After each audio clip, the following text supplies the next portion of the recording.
5 విషయాలు నేను ఈరోజు మీతో పంచుకుంటాను. అందులో మొదటిది, మనం ఉపవాసం ఉన్నప్పుడు దేవుడు తన ప్రత్యక్షతను మనకి బయలుపరుస్తాడు. మనం ఎన్నో సమాధానం లేని ప్రశ్నలతోనూ, లేకపోతే ఏం చేయాలి, ఎట్లా వెళ్ళాలి అని తెలియని స్థితిలో మనం ఉన్నప్పుడు మనం కనుక ఉపవాసం ఉండి ప్రార్థన చేస్తే దేవుడు వాక్యం ద్వారా నీతో నాతో మాట్లాడతాడు. ఆయన యొక్క ప్రత్యక్షతను మనకి బయలుపరుస్తాడు. మనకి ఏం చేయాలి, ఎలా వెళ్ళాలి కదా. ఈ లోకంలో కొంతమంది పిల్లలైతే ఈ 1,000 పట్టుకోండి లేదా చీట్లు వేసుకొని, ఎవరు యోనాను చూసాం కదా, చీట్లు వేస్తే ఎవరి పేరు వస్తుందో వాళ్ళది సముద్రంలో పడేయాలని ఆలోచన. అంటే మనకి ఏది ఎప్పుడు ఎలా చేయాలో తెలియదు. దేవుని మీద ఆధారపడిన కొంతమంది కూడా 1,000లో దేవుడా ఇది అనుకో, లేకపోతే ఇది అనుకో అని చెప్పి 1,000 పట్టుకోమంటాం. లేకపోతే దేవుని ముందు చీటీలు రాసి వేసి ఏదొస్తే దాన్ని మనము స్వీకరిస్తాం అనమాట. సో అట్లాగా దేవుడు తన ప్రత్యక్షతను మనకి ఏం చేయాలి, ఎలా చేయాలి అనేటువంటి ప్రత్యక్షతను మనకి బయలుపరుస్తాడు. చూడండి, మనము నిర్గమాకాండం కనుక చదివినట్లయితే 34వ అధ్యాయము 27-28 వచనాలు చదువుతున్నాను. నిర్గమాకాండము 34, 27, 28 నేను చదువుతాను. మరియు యెహోవా మోషేతో ఇట్లనెను, ఈ వాక్యములను రాసికొనుము. ఏలయనగా ఈ వాక్యములను బట్టి నేను నీతో ఇశ్రాయేలుతో నిబంధన చేసి ఉన్నాను. నేను ఒకటి చెప్తాను, అది నీవు రాసుకో. దీన్ని బట్టే నీతోనూ ఇశ్రాయేలుతో నేను నిబంధన చేశాను అని చెప్పి దాని కింద అతడు అంటే మోషే 40 రేయింబగళ్ళు యెహోవాతో కూడా అక్కడ ఉండెను. అతడు భోజనము చేయలేదు, నీళ్లు త్రాగలేదు. అంతలో ఆయన ఆ నిబంధన వాక్యములను అనగా 10 ఆజ్ఞలను ఆ పలక మీద వ్రాసెను. మోషే కూడా ఏం చేశాడంటే దేవుడితో పాటు ఆ యొక్క కొండ మీద ఉపవాసం ఉన్నాడు. భోజనం చేయలేదు, నీళ్లు త్రాగలేదు, కానీ దేవుడితో సహవాసం చేసినట్లుగా మనం ఇక్కడ చూస్తున్నాం. సహవాసం చేసినప్పుడు ఏం జరిగిందంటే ఆయన యొక్క ప్రత్యక్షత మోషేకి కనపడింది. ఈరోజు నీకు నాకు కూడా మన జీవితంలో ఎన్నో సమస్యలు, సమాధానం లేని ప్రశ్నలు, ఏం చేయాలో అర్థం కాదు, ఎవరిని అడగాలో మనకి తెలియదు. అటువంటి సమయంలో మరి క్లిష్ట పరిస్థితుల్లో మనం ఏం చేయాలంటే ఉపవాసం ఉండాలి. ఉపవాసం ఉండి దేవుని అడగాలి, ప్రభువా నా జీవితంలో నీ చిత్తం ఏంటి నాకు బయలుపరచండి, నీ చిత్తం లేనిదే నేను ఏం చేయలేను అని దేవుని కనుక మనం అడిగినట్లయితే మోషేకి ఎలాగైతే 10 ఆజ్ఞలు ఇచ్చాడో దాన్ని మనము అనుసరించాలని ఎలా చెప్పాడో దేవుడు నీ చిత్తము నీ జీవితంలో నువ్వు చేయవలసిన పని ఏందో కూడా చెప్తాడనమాట. అప్పుడు ఉపవాసం ఉన్నప్పుడు మనము ఖచ్చితంగా దేవుని వాక్యాన్ని చదవాలి, దేవుని మీద ఆధారపడాలి. ఉపవాసం ఉన్నప్పుడు మన పనులు మనం చేసుకోకూడదు. ఉపవాసం ఉన్నప్పుడు ప్రయాణాలు పెట్టుకోకూడదు. అలాంటప్పుడు ఉపవాసం ఉన్నా వ్యర్థమే, ఫలితము శూన్యము. ఉపవాసం ఉన్నప్పుడు ఖచ్చితంగా కనీసము 6 గంటలైనా దేవుని మందిరంలో మనము గడపాలి, దేవునితో మనము గడపాలి, దేవుని వాక్యం చదువుకోవాలి. కళ్ళు మూసుకొని ప్రార్థన చేస్తే నిద్ర వస్తుంది అనుకుంటే కళ్ళు తెరుచుకొని కూడా ప్రార్థన చేయొచ్చు. దేవునితో నీవు మాట్లాడదు, ఏకాంతముగా మాట్లాడాలి. కళ్ళు మూసుకొని కొంతమంది ప్రార్థన చేస్తారు, కళ్ళు తెరిచి దేవునితో ముఖాముఖిగా కొంతమంది మాట్లాడతారు. ఎలా అయినా కూడా దేవునితో మనము ఉపవాసం ఉండి సమయం గడిపితే ఆయన యొక్క ప్రత్యక్షత మనకి బయలుపరచబడుతుంది. మరి రెండవదిగా మనం చూసినట్లయితే పరిశుద్ధాత్మ కార్యాలు మన జీవితంలో సంభవిస్తాయి. రెండవదిగా మనం ఉపవాసం ఉన్నప్పుడు మన జీవితంలో జరిగే అద్భుతం ఏంటంటే పరిశుద్ధాత్ముడు మన జీవితాలలో కొన్ని కార్యాలు జరిగేలాగా చూస్తాడు. చూద్దాము. 2వ కొరింథీయులకు రాసిన పత్రిక 6వ అధ్యాయము 5వ వచనం చదువుతున్నాను. దెబ్బల యందును, చెరసాలలోను, అల్లరులలోను, ప్రయాసములోను, జాగారములలోను, ఉపవాసములలోను మిగుల ఓర్పు గలవారమై పవిత్రతతోనూ, జ్ఞానముతోనూ, దీర్ఘశాంతముతోనూ, దయతోనూ, పరిశుద్ధాత్మ వలన నిష్కపటమైన ప్రేమతోనూ, సత్యవాక్యము చెప్పుట వలన, దేవుని బలము వలన, కుడి ఎడమల నీతి ఆయుధములు కలిగి ఘనతలను మనము కలిగి ఉంటామన్నమాట. ఉపవాసం ఉన్నప్పుడు ఏం జరుగుతుందంటే పరిశుద్ధాత్మతో మనకి సహవాసం ఏర్పడుతుంది. అదే అంటున్నాడు ఆయన, పవిత్ర జ్ఞానము మనకు దయచేస్తాడు. దేవుని జ్ఞానము మనకి, లోక జ్ఞానము ఉంటుంది. లోక జ్ఞానం ఎవరికైనా ఉంటుంది, పిల్లలకైనా పెద్దలకైనా.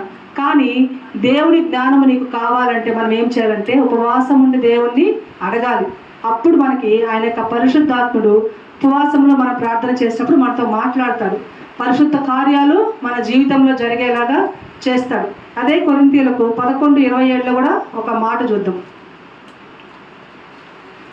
ప్రయాసముతోనూ, కష్టములతోనూ, తరచుగా జాగరణములతోనూ, ఆకలి దప్పులతోనూ, తరచుగా ఉపవాసములతోనూ ఇంకా చెప్పవలసినవి అనేకములు ఉన్నవి. వీళ్ళ అపోస్తలులు ఏంటంటే ఎప్పుడు కూడా దేవునితో అంటకట్టబడిన వారు, దేవునితో సహవాసం చేసేవాళ్ళు. ఎప్పుడు కూడా వాళ్ళు జాగారములు అంటే ఆల్ నైట్ ప్రేయర్స్ అనుకోండి, లేకపోతే ఆ రోజుల్లో దేవునితో ప్రార్థన అందరూ ఏకంగా కూడుకొని ఎక్కువ జాగారం చేసుకుంటూ దేవునితో గడిపేవాళ్ళు. తర్వాత కష్టములలో ఆకలి దప్పులతో ఆకలిని చంపుకునేవాళ్ళు. దాహం వేసినా కూడా వాళ్ళకి నీళ్ళు ఇచ్చే పరిస్థితి ఆ రోజుల్లో ఉండేటివి కావు.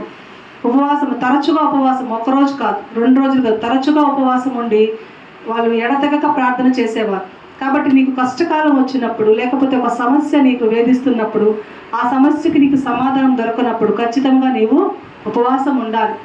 ఉపవాసం ఉన్నప్పుడు దేవునితోనే సహవాసం చేయాలి. ఉపవాసంకు అర్థం ఏంటంటే, ఉప అంటే వేరొక, వాసము అంటే నివసించటము, వేరొక అంటే మనం ఎప్పుడు ఉండే మన దగ్గరే కాదు, వేరొక స్థలంలో లేకపోతే దేవునితో సహవాసం చేయడం ఉపవాసం అంటే. అంతేకాని పేరుకి ఉపవాసం ఉండి మన జీవితంలో ఏం జరగట్లేదు, నేనైతే ఉపవాసం ఉంటూనే ఉన్నాను, నాకు సమాధానం దొరకట్లేదు అంటే కష్టం. ఉపవాసం ఉన్నప్పుడు అది దేవునికి ప్రతిష్ఠితముగా మనము చేసుకోవాలి. ఆ యొక్క దినాన్ని దేవునికి ప్రతిష్ఠించాలి.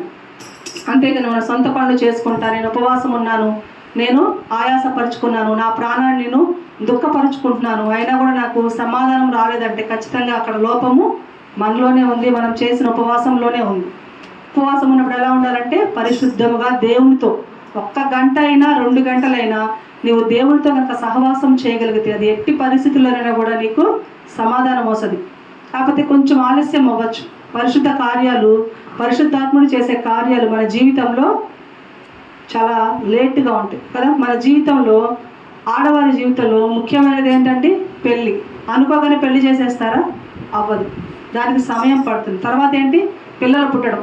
పిల్లలు వెంటనే ప్రెగ్నెంట్ అని తెలిసి వెంటనే పిల్లలు పుట్టేస్తారా? పుట్టరు. 9 నెలలు ఆగాలి, లేదా 10 నెలలు ఆగాలి.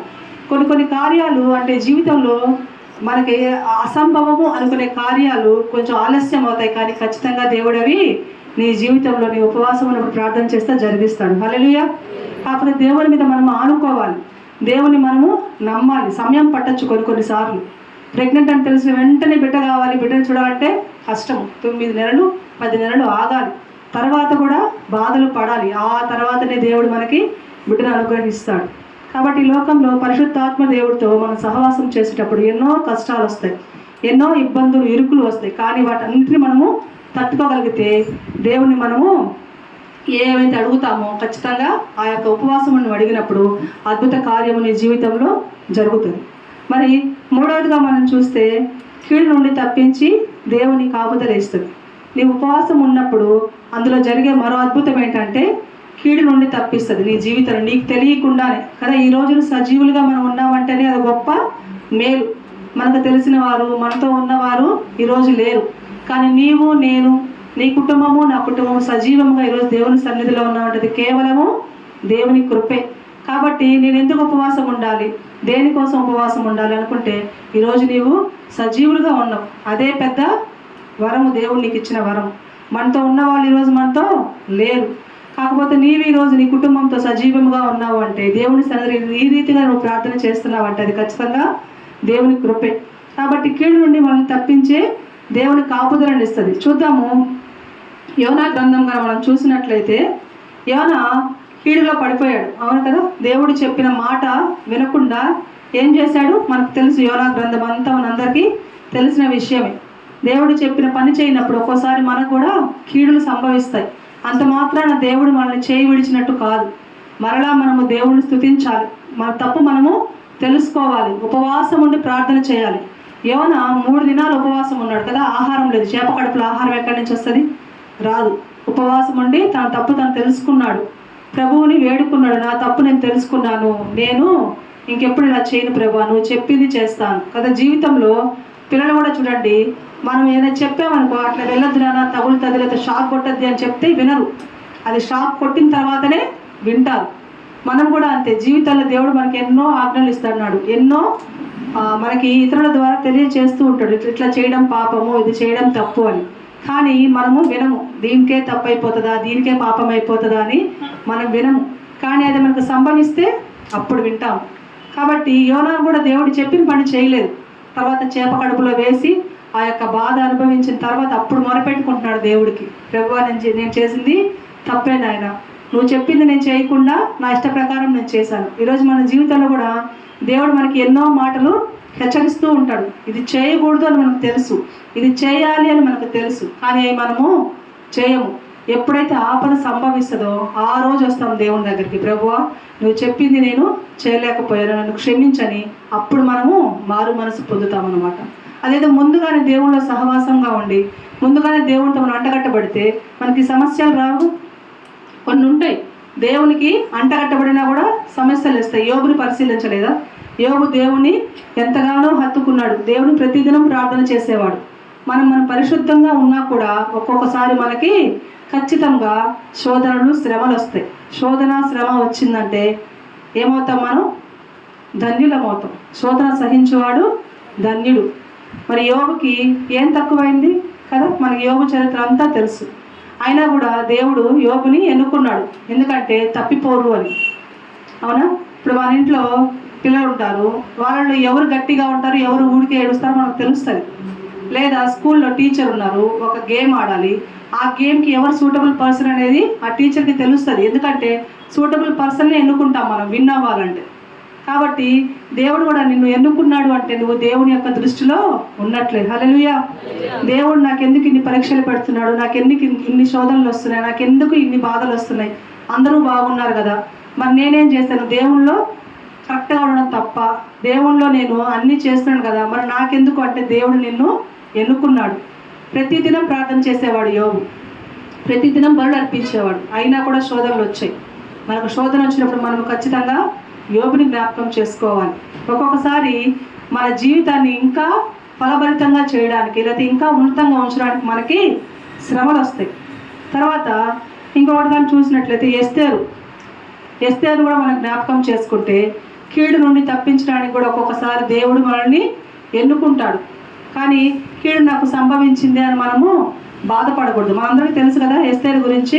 ఆమె రాణి అయిన తర్వాత వారి వంశములకు, యూదులందరికీ ఒక శాసనం తీసుకొస్తారు, ఇంకొక వారంలో మిమ్మల్ని అందరినీ మేము నాశనం చేయబోతున్నాను. అప్పుడు మనం భయపడిపోకూడదు. కీడు వస్తాయి, మన జీవితాల్లో కీడు సంభవిస్తాయి. దేవుని నమ్ముకున్నాం కదా, ప్రతి వారం దేవుడి మందిరానికి వెళ్తున్నాం కదా, ప్రతి నెల దేవుని బలలో చేయి వేస్తున్నాం కదా, మనకేమీ రావులే, మన బిడ్డలకి ఏం కాదు అనుకోవడానికి లేదు. సంభవిస్తాయి, కీళ్ళు సంభవిస్తాయి. కీడు సంభవించినప్పుడు మనము కృంగిపోకూడదు. అప్పుడు ఎస్తేరు ఏం చెప్పింది? నేను ఉపవాసం ఉంటాను, మన వాళ్ళందరము ఉపవాసం ఉండండి. ఉపవాస ప్రార్థనకు అంత బలం ఉంది. నేను ప్రార్థన చేస్తాను, మీరు ప్రార్థన చేయండి నామా చెప్పలేదు. ఉపవాసం ఉండండి, నేను ఉపవాసం ఉంటాను, మీరు ఉపవాసం ఉండండి, అప్పుడు మనకు దేవుడు సహాయం చేస్తాడు. కాబట్టి కీడు నుండి దేవుడు మనల్ని ఖచ్చితంగా తప్పిస్తాడు. చూడండి, మనం ఇంకొక మాట చూసుకుందాము, చూసుకొని ఇంకొక దానికి వెళ్దాము. రెండవ రాజుల గ్రంథము 21వ అధ్యాయము 27వ వచనం చదువుకుందాం.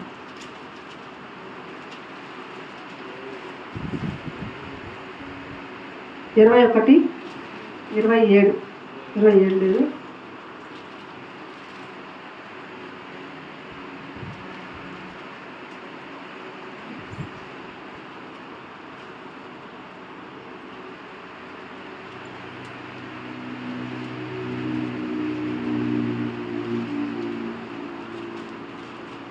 రెండవ రాజు కాదు, మొదటి రాజులు 21, 27 చదువుతున్నాను. ఆహాబు ఆ మాటలు విని తన వస్త్రములను చింపుకొని గోనె పట్ట కట్టుకొని ఉపవాసం ఉండి గోనె పట్ట మీద పరుండి వ్యాకుల పడుచుండగా యెహోవా వాక్కు తిష్బీయుడైన ఏలియాకు ప్రత్యక్షమై ఇలాగూ సెలవిచ్చెను. ఆహాబు నాకు భయపడి వినయముగా ప్రవర్తించుట చూచితివా? నాకు భయపడి అతడు వినయముగా ప్రవర్తించుట చేత ఆ అపాయము అతని కాలమునందు సంభవింపకుండా ఆపి అతని కుమారుని కాలమందు అతని కుటుంబీకుల మీదకి నేను దాన్ని రప్పించదను. చూడండి, ఒక్కొక్కసారి మనం వింటూ ఉంటాం, అది లోకంలో మనం చేసిన పాపము మన పిల్లల మీదకి వస్తుంది, మన తల్లిదండ్రులు చేసిన పాపము మన మీదకి వస్తుంది. ఈ వాక్యాన్ని బేస్ చేసుకొని ఈ మాట చెప్తారనమాట. ఒక్కొక్కసారి మనం ఏం తప్పు చెయ్యం, కానీ మనం కరెక్ట్గానే ఉంటాం. ఎందుకంటే ఈ రోజుల్లో మనం చూసినట్లయితే చాలా మట్టుకు ఈ మాటలు వింటూ ఉంటాం.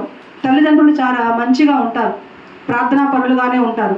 కాబట్టి పిల్లలకి ఏమైనా జరిగిందనుకో వెంటనే ఏమంటారు, ఏం పాపం చేశారో వీళ్ళ తల్లిదండ్రులు కదా, వీళ్ళు ఏం చేస్తుంటారో ఆ యొక్క పాపము బిడ్డల మీదకి వచ్చింది, ఆ యొక్క శాపము వీళ్ళ మీదకి వచ్చింది అంటారు. కాబట్టి మనం ఏం చేయాలంటే ఈ రోజులు ఇది పాత నిబంధన గ్రంథము, ఈ క్రొత్త నిబంధన సంవత్సరంలో ఇదంతా ఏముండదు. ఎవరి పాపము వాళ్ళదే, నీ పాపము నీదే, నీ బిడ్డల పాపము నీ బిడ్డలదే. కాబట్టి ఇప్పుడు ఆహాబు ఏం చేశాడంటే పశ్చాత్తాపడుతున్నాడు. దేవుని యందు వస్త్రాలు చింపుకొని, ఒక రాజయ్య ఉండి వస్త్రాలు చింపుకొని ఉపవాసం ఉండి ప్రార్థన చేస్తున్నాడు.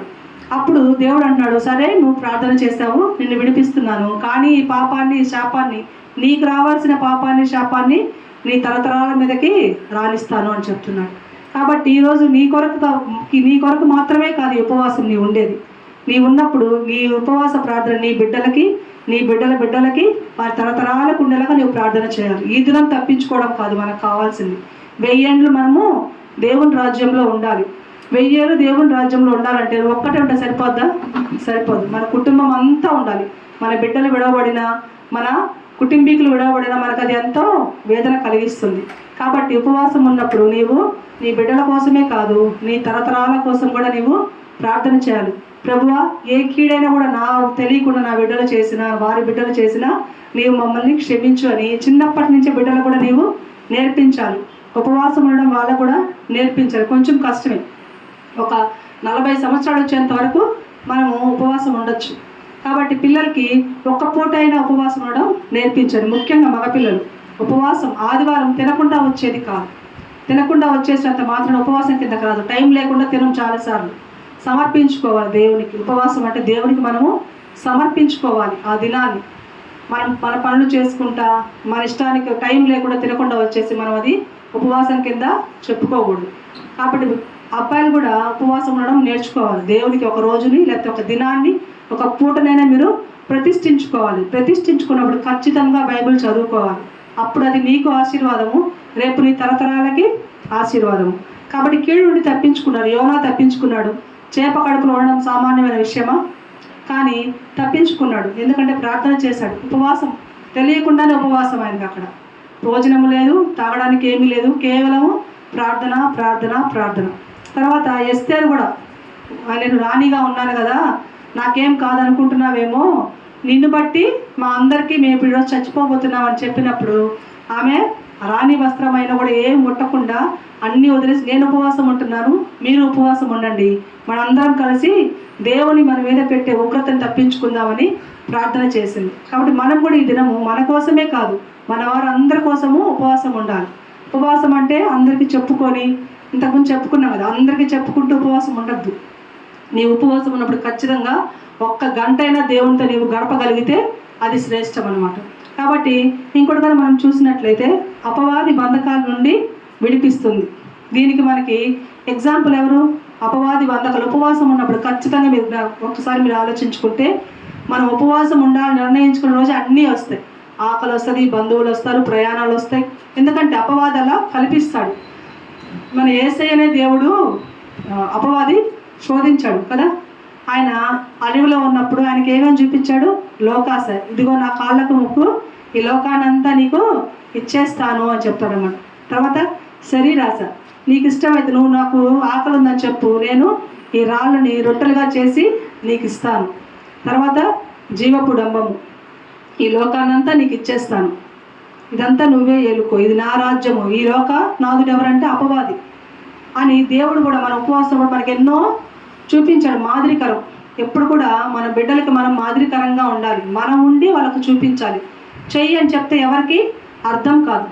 మనం ఉండి వాళ్ళకు నేర్పించాలి, మనం ఉండి వాళ్ళకు చూపించాలి. మనం ఒక మాదిరికరంగా ఉండాలి.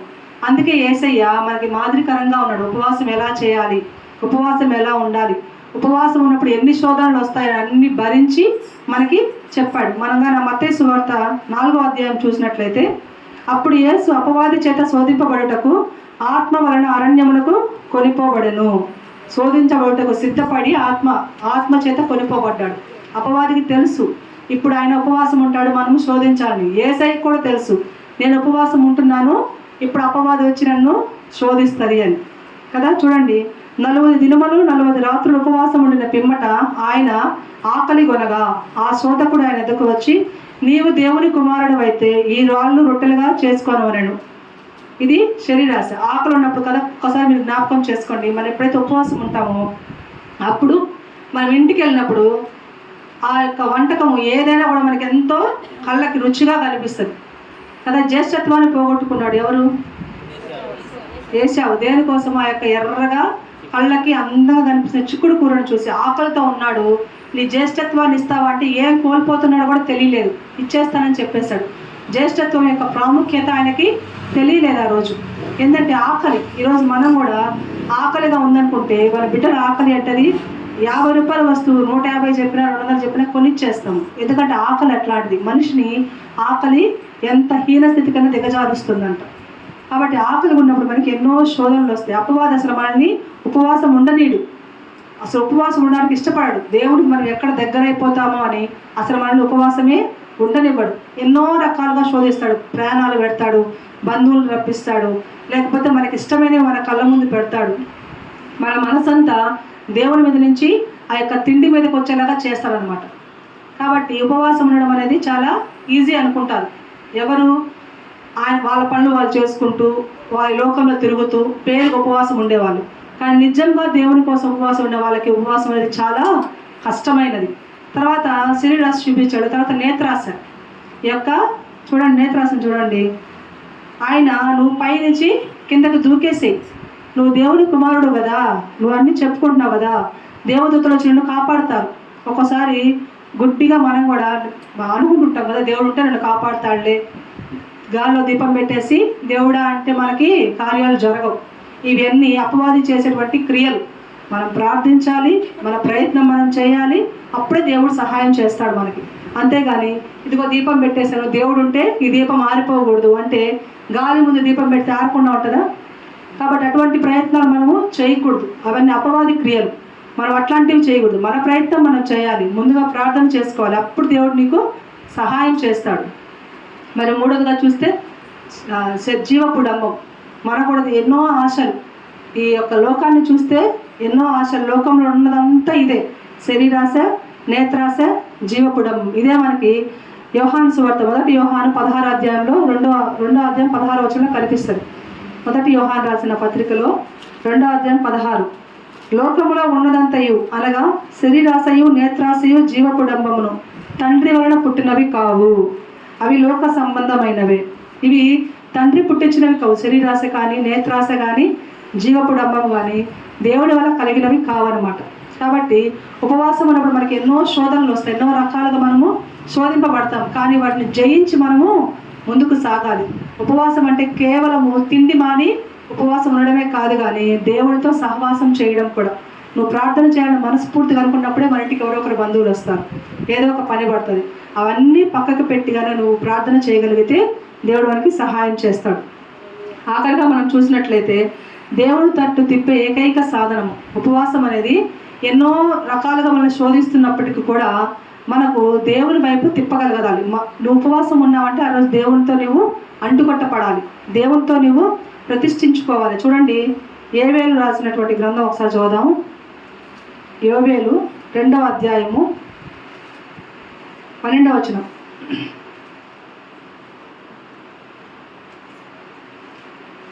యోవేలు 2:12 ఇట్లా చదువుతారు. ఇప్పుడైనను నీవు ఉపవాసం ఉండి కన్నీరు విడుచుచు దుఃఖించుచు మనఃపూర్వకముగా తిరిగి నా యొద్దకు రండి. ఇదే యెహోవా వాక్కు. ఆయన చెప్తున్నాడు, ఇప్పటి వరకే నీ ఉపవాసం ఉండలేదేమో, ఇప్పటి వరకు నీకు ఈ యొక్క ఎక్స్పీరియన్స్ లేదేమో, నాతో గడిపినటువంటి అనుభవం లేదేమో, లేకపోతే నీ జీవితంలో అద్భుత కార్యాలు నీవు ఇంకా చూడలేదేమో, ఈ లోకపరంగానే ఉన్నావేమో. కానీ నేను చెప్తున్నాను, ఇప్పుడైనాను మీరు ఉపవాసం ఉండి, ఈ రోజైనా, ఇప్పుడైనా, ఇక మీదటైనా ఉపవాసం ఉండి ఎలా ఉండాలంట? కన్నీరు విడుచుచు దుఃఖించుచు మనఃపూర్వకంగా తిరిగి నా యొద్దకు రండి. దేవుని తట్టు మనం తిరగాలి. దేవుని తట్టు తిప్పే ఏకైక సాధనం ఏంటంటే ఉపవాసమే.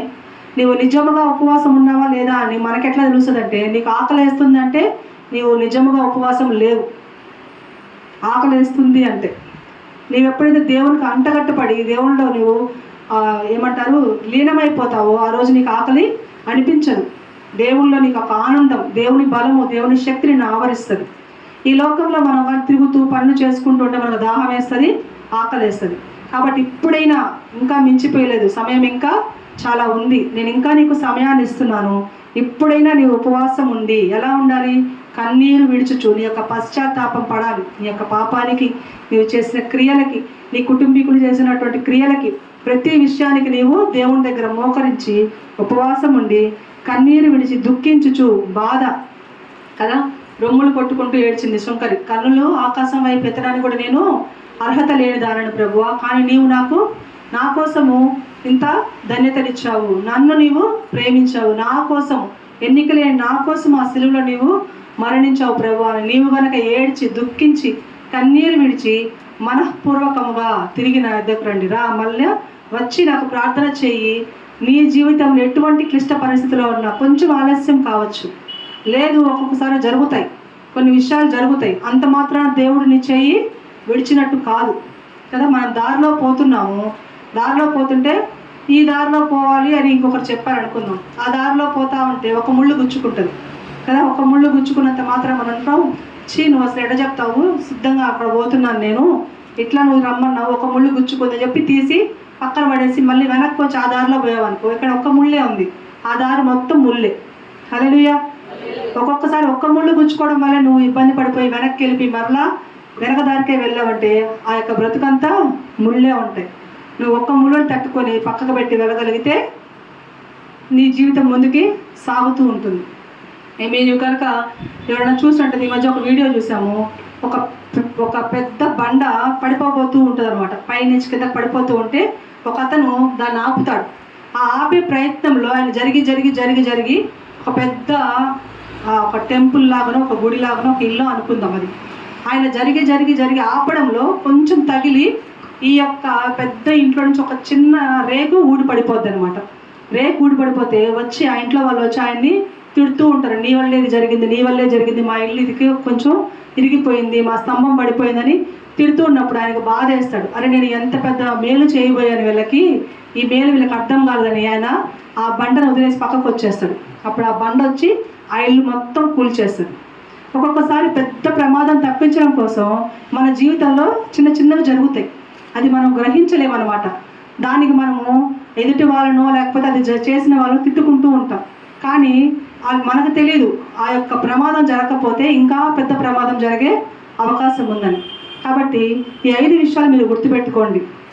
ఉపవాసం ఉన్నప్పుడు దేవుడు తన ప్రత్యక్షతని బయలుపరుస్తాడు కదా. మోషే ఆయన ఆ యొక్క దేవుడితో సహవాసం చేసినప్పుడు, సహవాసం చేసినప్పుడు ఆయన ఉపవాసం ఉన్నప్పుడు 10 ఆజ్ఞల్ని దేవుడు ఆయనకు ప్రత్యక్షంగా ఇచ్చాడనమాట. తర్వాత పరిశుద్ధ కార్యాలు మన జీవితంలో జరిగిస్తాడు. కీడు నుండి నన్ను మన కుటుంబాన్ని తప్పిస్తాడు. అపవాది బంధకాల నుండి మనల్ని విడిపిస్తాడు. ఆఖరిగా దేవుని తట్టు మనల్ని తిప్పుతుంది అనమాట. కాబట్టి ఉపవాసం ఉండండి. ఉపవాసం ఉన్న వాళ్ళు ఖచ్చితంగా ఈ 5 మీ జీవితాల్లో జరిగేటట్టుగా చూసుకోండి.